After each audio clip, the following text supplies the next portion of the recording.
Берд Евлоев родился в селении Цори Ингушского округа Терской области. В 1908 году переезжает жить в Петербург, где начинает выступать в цирке и заниматься вольной борьбой. Впоследствии публика будет осыпать его такими прозвищами, как Лев Кавказа и Орел Кавказа. Итак, первым известным нам представителем нашего народа, профессионально занимавшимся спортом, считается знаменитый борец вольного стиля Берд Евлоев.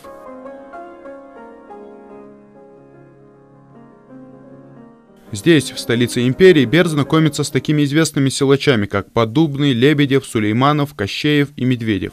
Берд выступал в цирке и участвовал в многочисленных соревнованиях и во многих российских и европейских чемпионатах. Нас можно победить, но нас сломать нельзя.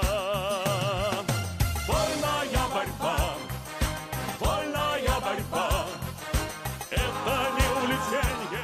Девизом Берда был «Каждый человек может и должен быть сильным». В круговерте революции Берд Евлоев добровольно вступает в ряды Красной армии в Петрограде. Через некоторое время Евлоев переезжает жить на Кавказ, где участвует в установлении советской власти в Терской области.